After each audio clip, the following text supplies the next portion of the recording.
Hey guys, Jerry Beerman with Conduit, and today our podcast guest is a good friend of mine, Don Kennedy. Don Kennedy is the owner, operator of ProMaster Home Repair. All right, so I'm going to put you in the hot seat. You're already in the hot seat.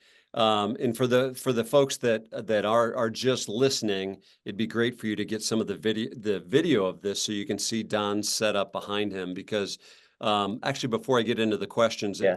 looking at your setup that you've built for your company is just absolute. It looks like, I know we're recording this at 10:30 on a Friday, but it looks like you're in a really cool bar right now. Right.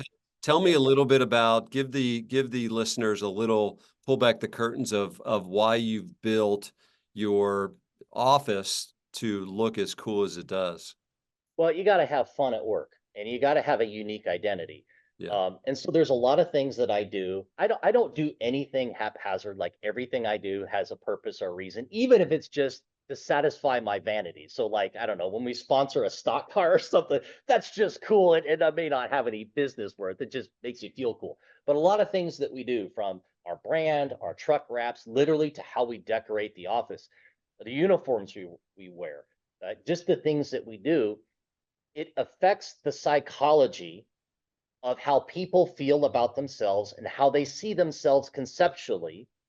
It changes their perception of how they see themselves in relation to a group. And that then changes the perception of how the client or the community as a whole perceives your organization. Yeah. So we want to perceived as people that are real, that are down to earth, that have a good time, have fun, but that we're professional, that we're competent, that we have our act together, and that we're different. Because when you're in a trust deficit industry like we are, let's be Yeah. honest, Yeah. used car dealers and home repair contractors always top the state attorney general's office for complaints and most Better Business Bureau complaints, right? They're usually tied one or two between us and used car dealers, right? So we're in a trust deficit business. So if you're going to succeed in a trust deficit business where anyone who's been working in the trades for any period of time has developed a healthy sense of skepticism, and Mm-hmm. the public that you're serving, right, doesn't trust you, you've got to do something to differentiate yourself from those stereotypes and that reputation. So Yeah. part of it is creating an environment that's collaborative, that's fun, that's a family team. I'm ex-military, so it kind of reminds me of some of the banter and the fun we had in the military. Yep. Or if you played sports, that fun you had with your buddies in the locker room, right? So 100%. it's professional but playful. Does that Yeah. make sense? Oh, 100%. And I know that, but it's good for you to articulate that as well. So ProMaster Home Repair, one of the other benefits that they can't see right now is I don't know what you would call the tricked out rigs that the guys get, or Yeah. the trucks. How do you describe those? Because now that the listeners are hearing about ProMaster Home Repair, Mhm. it is one of those things, like you're going to see their trucks everywhere. And when you see their trucks, they are badass. Yeah, and that happens sort of by accident, right? So, I mean, we have a pretty awesome brand with respect to how it's retro branded. Again, harkening back to an era in our country where service was king, right? Yeah. So, how you present yourself and how you look, not only helps influence how people see themselves, but it's how to influence how your client's going to see your business as Yeah, sure. well. Yeah. Well, then, you've heard it said before, right? You look good, you feel good, you'll work good.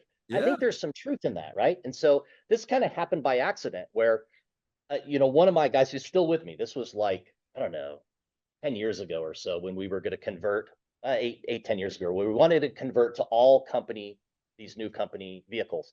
And he said, man, like, let's get some trucks.